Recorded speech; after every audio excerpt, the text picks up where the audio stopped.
Hello, नमस्कार। Welcome to my channel student choice tutorial. तो बेटा, पिछले लेक्चर में हमने पढ़ा था, पिछले वीडियो में मैंने आपको बताया था, जब पिछले लेक्चर में जो मैंने आपको बताया था क्यूबन मिसाइल क्राइसिस पे छोड़ा था। क्या छोड़ा था, कहाँ छोड़ा था मैंने? क्यूबन मिसाइल क्राइसिस कब हुआ था? अप्रैल 1961 में। क्यूबन मिसाइल क्राइसिस 1961 में जो क्यूबा मिसाइल क्राइसिस हुआ था उसके बारे में हम पढ़ा था। और उसके बाद मतलब इसको बताया था कि जी हॉटस्पॉट बन गया था, और इसके साथ और बहुत सारे हॉटस्पॉट बने गए थे। थर्ड वर्ल्ड वॉर की टेंशन बन गई थी, माहौल बन गया था ऐसे ही। ठीक है। क्यों बन गया था? क्योंकि पूरी दुनिया जो था वो दो ग्रुप्स में बन चुकी थी, यूएसए और यूएसएसआर। दो मेजर मिलिट्री ब्लॉक बन चुके थे जो कि कोल्ड वार का मेन रीजन थे, क्योंकि पूरी दुनिया दो मिलिट्री ब्लॉक में बंटने की वजह से, दो गैंग में बंटने की वजह से दुनिया के सामने एक तीसरी वर्ल्ड वार का भी खतरा पैदा हो गया था। ठीक है। तो अब हम पढ़ेंगे कि इसके मेंबर कौन कौन से, यूएसए में कौन कौन से मेंबर आए, यूएसएसआर में कौन कौन से मेंबरों ने इनको ज्वाइन किया, क्यों किया, क्या रीजन था इसके पीछे, क्यों रीजन ज्वाइन किया था। ठीक है ना। ओके बेटा, तो सबसे पहले हम यूएसए की बात करते हैं। इसकी बात करते हैं, यूएसए के मेंबर्स कौन कौन से आए। नंबर 1, यूएसए को ज्वाइन किया फ्रांस ने। किसने ज्वाइन किया? फ्रांस ने ज्वाइन किया। नंबर 2, ब्रिटेन ने ज्वाइन किया, पाकिस्तान ने ज्वाइन किया, नॉर्वे ने ज्वाइन किया, वेस्टर्न जर्मनी ने किया।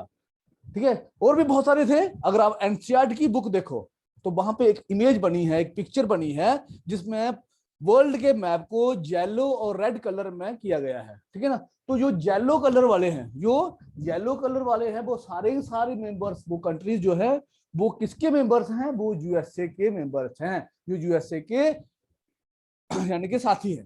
ठीक है ना। यूएसए को उन्होंने ज्वाइन किया हुआ है। और जो रेड कलर वाले हैं वो सारे जो है वो कौन से हैं? वो यूएसएसआर के साथ है। ठीक है ना। तो अब मेन मैंने आपको बता दिया इसका। बाकी बहुत सारे वहां पे आप देख सकते हो, डिटेल में देख सकते हो, बहुत सारे देश हैं, छोटे छोटे देश भी है जिन्होंने इन ग्रुप्स को ज्वाइन किया, मिलिट्री ब्लॉक्स को ज्वाइन कर लिया। ठीक है। पर मेन जो है, जैसे यूएसए को ज्वाइन किया तो फ्रांस, ये क्वेश्चन आता है तो याद रखना बड़ी इंपॉर्टेंट है। इसके मार्क्स होते हैं, Britain, France, Pakistan, Norway and West Germany को यूएसए ने ज्वाइन किया।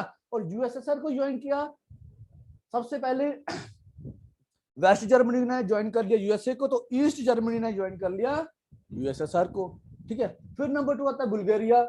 Number 3 Czechoslovakia. ठीक है। चेकोस्लोवाकिया भी डिस्ट्रिक्ट हो गया, अब दो पार्ट बन गए, इसको चेको अलग, स्लाविया अलग बन गया है, पर उस टाइम चेकोस्लोवाकिया एक कंट्री थी। ठीक है। फिर रोमानिया है। अभी पीछे पीछे आपने देखा होगा पिछले साल, थोड़े 6-7 महीने पहले, कि रोमानिया की लड़ाई भी हुई थी और रशिया ने उसको भरपूर सपोर्ट किया था, है ना। बेशक उससे अलग हो गया, पर उस टाइम तो उसका मेंबर था रोमानिया। फिर हंगरी। ठीक है। ये यूरोपियन कंट्रीज हैं, क्योंकि जो यूएसएसआर है वो यूरेशिया भी आता है। यूरेशिया बोलो, आधा वो यूरोप कंट्री ना, आधा एशियन कंट्री, तो कुछ एशियन कंट्री थी उसके साथ, कुछ यूरोपियन कंट्री। तो ये मेन, और बहुत सारी है। जैसे मैंने आपको बोला कि अगर एनसीईआरटी बुक पे जो मैप बना हुआ है वर्ल्ड का वहां पे आप देख सकते हो, येलो कलर वाले सारे यूएसए के पार्ट्स हैं, यूएसए के मेंबर हैं, यूएसए के जो अलाइड है। और जो रेड कलर वाले हैं वो सारे के सारे क्या है? यूएसएसआर के हैं। ठीक है बेटा। तो ये हो गया। अब क्वेश्चन हमारे बाद सामने जी आता है, ये तो गए मेंबर्स। पिछले टॉपिक में पढ़ा था हमने कि पूरी दुनिया जो है दो ग्रुप्स में बंट चुकी थी। ठीक है। यूएसए और यूएसएसआर में, और एक नाम भी था, बोल बाद की बात है, नाम के बारे में क्या था वो बाद में पढ़ेंगे हम, पहले हम इसके बारे में पढ़ेंगे। अब क्वेश्चन आता है कि इन कंट्रीज ने, क्योंकि जो अच्छे देश थे, जर्मनी, ब्रिटेन, फ्रांस, ठीक है ना, नॉर्वे, वेस्टर्न जर्मनी, ये सारे तो अच्छे देश थे ना, इन्होंने यूएसए को क्यों ज्वाइन कर लिया? क्या रीजन था इसके पीछे? तो बेटा देखो, हम किसी का साथ क्यों देते हैं? कोई ना कोई मतलब तो होता है ना। ये नहीं है कि हम चलो ये हम आपकी सपोर्ट करते हैं, आजकल कोई किसी की ऐसे सपोर्ट नहीं करता है ना। क्या रीजन था, इन्होंने क्यों ज्वाइन किया और यूएसए ने इनको क्यों सपोर्ट किया? इन देशों ने, France, Britain, Pakistan, Norway, western Germany ने यूएसए को ज्वाइन किया, यूएसए वाले ब्लॉक को ज्वाइन किया। रीजन क्या था, क्यों ज्वाइन, वो क्या चाहते थे, और यूएसए ने इनको सपोर्ट किया, रीजन क्या था? ठीक है। तो सबसे पहले याद रखना, ये जब क्वेश्चन आएगा कि क्यों इन देशों ने, कई बार आता है कि इन देशों ने इनको क्यों ज्वाइन किया, तो सबसे पहले आपने देखना है कि ये यूएसए ये मेजर पावर थी, सुपर पावर थी, और ये छोटे छोटे देश थे एज कम्पेयर टू यूएसए, छोटे छोटे देश थे। तो इनका सबसे पहले प्रोटेक्शन, यूएसए इनको प्रोटेक्ट करता था।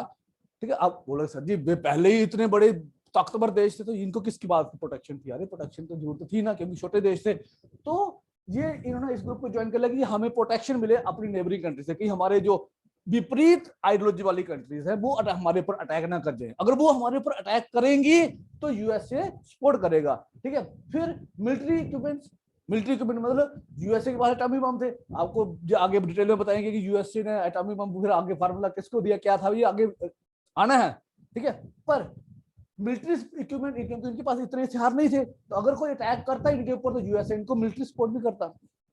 इक्विपमेंट मतलब आर्म एंड एम्युनिशन की सपोर्ट करता है इनको, ठीक है। फिर दूसरा आता है इकोनॉमिक सपोर्ट। दूसरा फ्रांस, ब्रिटेन, पाकिस्तान ये सारे क्या थे, बेशक पाकिस्तान को छोड़ के जो ब्रिटेन है, फ्रांस है, डेवलपिंग कंट्री थी, डेवलप्ड कंट्री थी, पर फिर भी इनको क्योंकि फर्स्ट वर्ल्ड वॉर, दो वर्ल्ड वॉर लड़ चुके थे, तो ये इकोनॉमिकली बड़े वीक हो चुके थे, इनको इकोनॉमिक सपोर्ट भी चाहिए थी। इकोनॉमिक समझते हो ना, डेवलपमेंट करने तो पैसा चाहिए ना, तो इकोनॉमिक सपोर्ट भी इनको यहाँ से यूएसए से मिल रही थी। तो ये 3-4 रीजन है जिसकी वजह से इन कंट्री ने यूएसए ब्लॉक को, जब कैपिटलिज्म ब्लॉक को, मिलिट्री ब्लॉक को ज्वाइन कर लिया। ठीक है बेटा, क्लियर हो गया? इतना तक समझ लगा होगा, मेरे ख्याल में आपको समझ लग गया होगा, ठीक है।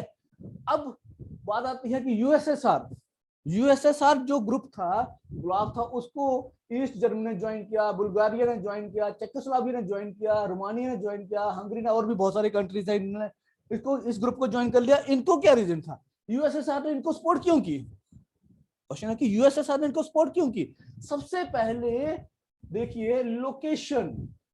अब लोकेशन किसको? इनको नहीं, यूएसएसआर को लोकेशन मिल रही थी अपने मिलिट्री बेस के लिए। क्योंकि जैसे हमने क्यूबा पढ़ा, तो क्यूबा तो यूएसएसआर के बिल्कुल अपोजिट था, अमेरिका के पास था। तो अगर इनके ऊपर सपोर्ट रखनी है, इनके ऊपर नजर रखनी है, तो नजर रखने के लिए इनको कोई ना कोई बेस चाहिए था, मिलिट्री बेस चाहिए थे। तो वो मिलिट्री बेस कहां से मिल रहे थे? इन कंट्री से यूएसएसआर को मिल रहे थे, इसलिए यूएसएसआर ने इनको सपोर्ट किया, ठीक है। ओके, मिलिट्री बेस, ठीक है। फिर आता है स्पाई। स्पाई का मतलब होता है, आपको पता है स्पाई कैमरा भी होता है ना, नजर रखना है ना, स्पाई कैमरा लगाए होते हैं ना, नजर रखते हैं चोरी से कौन क्या कर रहा है ना। तो ये स्पाई का काम भी कर रहे थे ये कंट्री, ये जो कंट्री थी यूएसएसआर के लिए स्पाई का काम भी करते। स्पाई मतलब नजर रखते थे पूरे अपने आगे इर्द गिर्द, अपने नेबरिंग कंट्रीज में आगे पीछे नजर रखते थे कि कहीं कोई चाल तो नहीं चल रहा। किसके खिलाफ? आइडियोलॉजी के खिलाफ, ठीक है। कम्युनिज्म थी, कम्युनिज्म को कोई दबाने की कोशिश नहीं कर रहा, ऐसे कोई षड्यंत्र, तो ऐसे कोई कंस्पायरेसी तो नहीं हो रही है कि कम्युनिज्म को खत्म ही कर देंगे। तो एक दूसरे पे इन्होंने नजर रखी थी। एक दूसरे के कहने मतलब क्या, अपनी नेबरिंग कंट्री, अपने विपरीत आइडियोलॉजी वाली जो उनकी अगेंस्ट आइडियोलॉजी थी, कैपिटलिज्म थी, उनके ऊपर नजर रखते थे, ठीक है। फिर आता है हमारे पास इकोनॉमिक सपोर्ट, इनको भी चाहिए थी, इन कंट्रीज को भी इकोनॉमिक सपोर्ट चाहिए थी। तो यूएसएसआर क्योंकि मेजर सुपर पावर थी, ठीक है, दूसरी सेकंड सुपर पावर थी, तो ये भी इकोनॉमिक सपोर्ट इनको कर रहा था। फिर आता है वाइटल रिसोर्सेज, ठीक है। बहुत सारे यूएसएसआर रिसोर्सेज जो डेवलपमेंट के लिए चाहिए होते हैं, जैसे आयरन है ना, कोल है, ठीक है, ऑयल है, वो इन कंट्रीज में थे। और इन कंट्रीज में रिसोर्सेज होते हुए भी उनको एक्सप्लॉइट नहीं कर पा रहे थे क्योंकि पैसा नहीं था। तो यूएसएसआर को वो रिसोर्सेज जहां से मिल रहे थे, बहुत सारे वाइटल मतलब डिफरेंट टाइप के रिसोर्सेज इनको वहां से मिल रहे थे, इसलिए यूएसएसआर ने इन कंट्रीज को सपोर्ट किया। और इन कंट्री ने अपने फायदे के लिए, अपनी डेवलपमेंट के लिए यूएसएसआर को ज्वाइन किया, ठीक है। क्लियर हो गया? तो ये आपका आंसर मिल गया आपको कि क्यों इन्होंने ज्वाइन किया, क्या रीजन था कि इन्होंने इन ग्रुप को ज्वाइन कर लिया, ठीक है। ओके बेटा, उसके बाद आता है, फिर हम चले जाते हैं कि 1945 में जब यूएसए ने जापान के ऊपर एटम बम गिराए, 2 एटम बम गिराए। आपको पता होना चाहिए कि हिस्ट्री में ये लिखा गया है कि फर्स्ट एटम बम जब जापान के ऊपर गिरा तो जापान सरेंडर के लिए रेडी था कि मैं सरेंडर कर देता हूं। फिर भी अमेरिका ने एक साथ थोड़ी गिराए थे कि एक गिराया 10 सेकंड के बाद दूसरा भी गिरा दिया, धर्म करके उड़ा दिया जापान को। नहीं, 3 दिन का गैप के बाद 6 अगस्त मैंने लिखा क्या है, 6 अगस्त और 9 अगस्त को हिरोशिमा में लिटिल बॉय 6 अगस्त को गिरा, नागासाकी के ऊपर फैटमैन 9 अगस्त को गिरा, ठीक है। 3 दिन का गैप रखा। इसके पीछे रीजन क्या था, क्यों? इसके पीछे रीजन था क्या, इनकी अटेंशन थी, एक अटेंशन थी, 2 अटेंशन थी यूएसए की, 2 अटेंशन थी। एक अटेंशन थी कि जापान सरेंडर कर दे, सेकंड वर्ल्ड वॉर खत्म हो, वो तो वो पहले बम से ही तैयार था कि मैं सरेंडर कर देता हूं। फिर उसने दूसरा क्यों गिराया? दूसरी अमेरिका की अटेंशन थी, उसको लग रहा था यूएसए को कि अगर मुझे जापान के 2-2.5 लाख पीपल्स को मारना है 2-2.5 लाख लोगों को मारना है, उसको कमजोर बनाना है, तो यूएसए को भी कम से कम भी 1-1.5 लाख लोग हैं अपने वहां पे भेजने पड़ेंगे, उनको मरवाना पड़ेगा। क्योंकि लड़ाई जब होती है तो ये थोड़ी है कि हमारे गांधी जी की तरह है ना, एक थप्पड़ खाया दूसरा ही मार दे, है ना। तो लड़ाई जब होती है तो अगर एक तरफ नुकसान होता है, दोनों तरफ नुकसान होता है ना। अगर 2.5 लाख लोग उनके माने तो नियर अबाउट 1.5 लाख यूएसए के माने, तो अमेरिका ने सोचा, यूएसए ने सोचा कि जब ये जो 2.5 लोगों का टारगेट है, इतने लोगों को मैंने मारना है, उनको कमजोर करना है जापान को, और एक बम से काम हो रहा है, मेरा एक एटम बम गिराने से काम हो रहा है, तो मैं क्यों अपने 2.5 लाख लोगों को वहां पे मरवाऊं, क्यों अपना इतना खर्चा करूं और नुकसान उठाऊं। इसलिए उसने दूसरा बम भी गिराया। तो ये दूसरी टेंशन थी अमेरिका की कि वो जापान को एक तो सरेंडर कराना चाहता था, ऊपर से अपना मैन और इकोनॉमिक किसी तरह का भी लॉस नहीं होने देता था। ठीक है, ना ही वो अपने ह्यूमन रिसोर्स का नुकसान देना चाहता था, ना ही हमारे अपने पैसों का नुकसान होना चाहता था। इसलिए उन्होंने बोला एक बम से काम हो, इसने दूसरा बम भी गिरा दिया और जापान को मजबूर होकर सरेंडर करना पड़ा। ठीक है बेटा, ओके। अब बात आता है कि कोल्ड वार पे चले जाते हैं। अभी कोल्ड वार, अभी अगले चैप्टर में आपको कोल्ड वार के बारे में बताऊंगा। अभी भी नहीं कोल्ड वार पूरा हो गया। कोल्ड वार मीनिंग आपको नहीं, आप सोच रहे होंगे अभी तक पढ़ाई जा रहे हैं सर, और कोल्ड वार का मतलब नहीं बताया कोल्ड वार। अरे भाई देखो, जब हम कोल्ड वार के मतलब पे पहुंचेंगे ना, तो अगर आपको ये चीजें समझ लगी हैं, क्यूबन मिसाइल क्राइसिस समझ लगा है, सेकेंड वर्ल्ड वार समझ लगा है, और ये जो पूरा इन देशों के जो मिलिट्री ब्लॉक बने थे, इन ये समझ लग गया, तो आपको कोल्ड वार का मतलब फटाफट समझ लगेगा। ठीक है, तो क्यों कोल्ड वार का रीजन क्या था, क्यों कोल्ड वार हुई। कोल्ड वार छोटा सा आपको बता दूं, कोल्ड वार कौन होता है, डर का माहौल, लड़ाई का डर का माहौल, लड़ाई के डर का मतलब ऐसा लगता है कि लड़ाई होने वाली, वो डर, उसको बोलते हैं हम फीलिंग ऑफ डेटोरेंस। क्या, फीलिंग ऑफ डेटोरेंस, याद रखना ये वर्ड डेटोरेंस, इसका मार्क्स मिलता है। अगर डेटोरेंस वर्ड लिखते हो ना, तो इसका मार्क्स अगला काट ही नहीं सकता कोई भी एग्जामिनर होगा, क्योंकि डेटोरेंस का मतलब होता है फीलिंग ऑफ डर, है ना। डेटोरेंस का मतलब होता है डर, मतलब डर की भावना।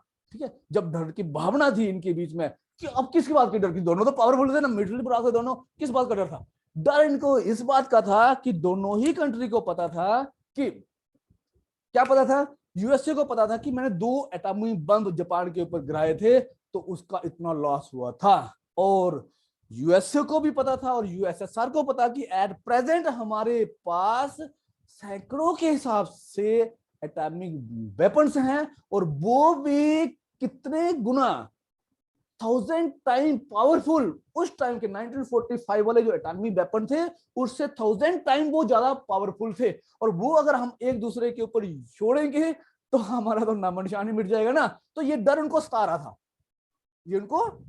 इसलिए लड़ाई नहीं हुई, क्योंकि उस डर भी था ना, एक लड़ना तो चाहते थे पर जो ऊपर से उनको डर भी था। जैसे मैं किसी को फैंटलो देना चाहता हूँ ना, मारना तो चाहता हूँ कि इसको मारूं, पर डर लगता है कि अगर मैं मारूंगा तो ये भी तो मुझे मारेगा ना, है ना।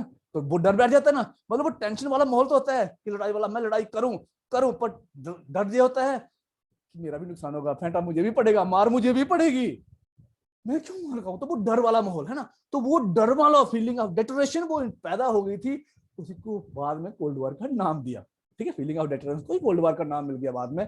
कैसे बड़ा डिटेल में जो है डेफिनेशन हम बाद में पढ़ेंगे इसकी, अगले वीडियो लेक्चर में आपको बताऊंगा पूरा डिटेल में कि व्हाट इज कोल्ड वॉर, ठीक है, क्या होती है। ठीक है, इसके पीछे रीजन तो आपको थोड़ा बहुत समझ लग गया होगा।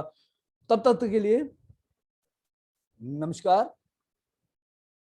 उम्मीद करता हूं कि आपको समझ लगा होगा। अगर समझ लगा होगा तो कमेंट बॉक्स में कमेंट जरूर लिखना है, लाइक जरूर करना, चैनल को सब्सक्राइब जरूर करना। तब तक के लिए धन्यवाद, मिलते हैं अगले लेक्चर में। नमस्कार।